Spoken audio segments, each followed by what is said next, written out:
We like to think that we have a type, like tall, funny, emotionally unavailable.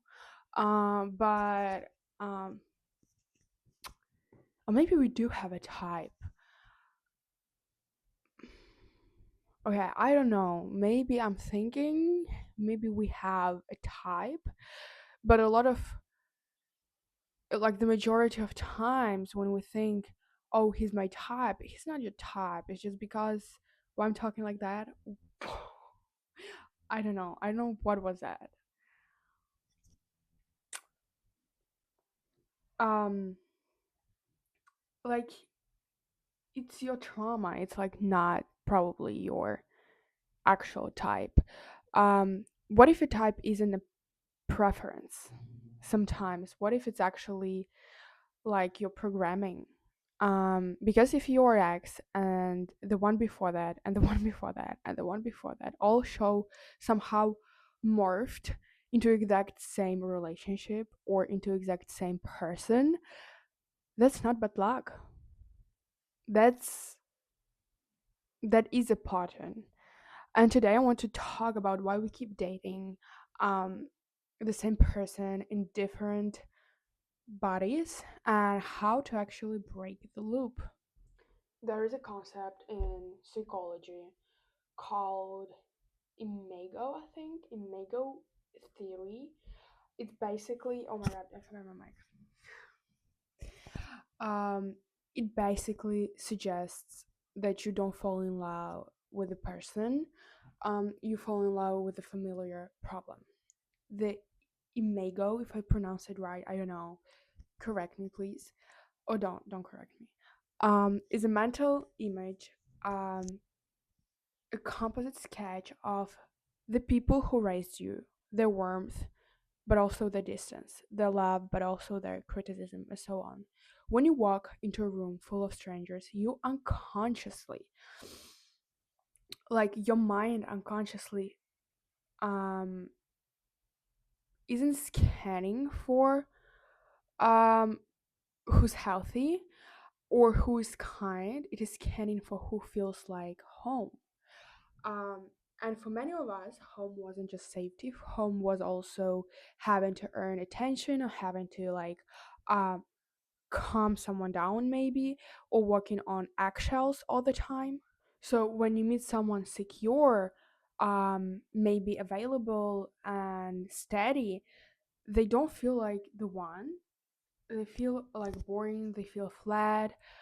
But when you meet someone who is slightly inconsistent, slightly critical, or emotionally distant, your brain lights up. You call it chemistry. Chemistry, oh my god, chemistry. Wow. Like in psychology, I think it's called like recognition or something. Um, there is like, it's called also repetition compulsion. It's the drive to create a painful situation from the past in the hopes that this time you can fix it. This is a trap. Obviously, you don't date the chaotic person again because you like chaos. You date them because your subconscious thinks, if I can just make this chaotic person come down and love me, then I finally win. Then I'm finally worthy. You are trying to change the ending of a movie by like watching it again, if like it's a good example. Um, but like the movie will not change. So you have a function, they under function, like you chase, they pull away. It is a like reenactment, not a relationship. Um, but here's like the most unpleasant thing to understand. If you want to stop this, you have to be willing to be bored. And what I mean by that, like willing to stay bored, if your nervous system is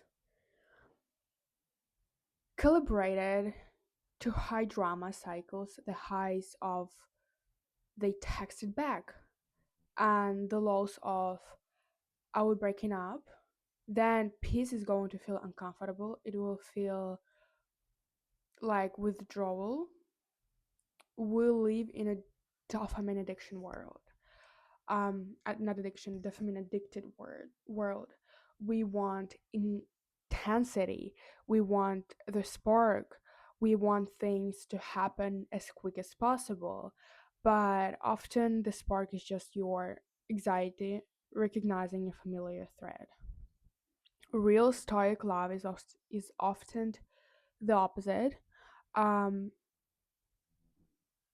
so you don't feel like you need to earn, or like, I think you know that, like, you, like, with, I'm just quoting like some things from the internet, but like, you know that it's um real love doesn't make you feel this. Real love like makes you feel blah blah blah. But like, it's true, it's like the complete opposite. um and at first that feels terrifying, like when you start to heal and when you start to attract the opposite people, like, um that's going to be terrifying. um so how do you break the pattern? I'm just giving my opinion, not professional opinion. I'm just sharing from my experience, from what I learned a little bit from my therapist, coaches, etc. That's it. So how do you break the pattern? You don't just choose better, you have to pause. The next time you feel that instinct, that magnetic, overwhelming pull towards someone new, I want you to do something very unromantic. Stop and ask yourself, am I attracted to this person or am I attracted to the struggle they represent? And asking yourself questions, and that's what my therapist tells me every time. You don't have to act on it, but at least if something compulsive happens, you pause and you ask yourself a question. Same with overeating. It doesn't mean you're not gonna overeat, but before you eat the food, you stop for a second and you ask, what actually I'm feeling right now? Am I actually hungry? Do I feel bored? Or there is something stressful and I need a quick release? Um, Whatever, like, just pause and ask yourself this question. Bringing awareness will help you to like change the pattern. And so yeah, again, it doesn't mean you have to stop, um like, it doesn't mean you're not gonna like do that thing, but at least you become aware, and you, the more you do it, the more you become aware, and that's how you can change the way you react to things, your patterns, etc., and do things differently, like maybe not the next time but the time after that. So yeah, I was saying, um ask yourself these questions: am I attracted to this person, or what I said?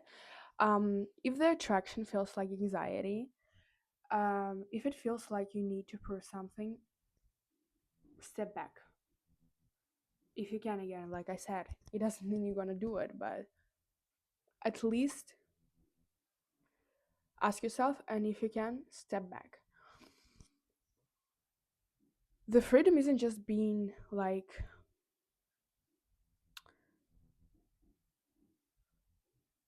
mm,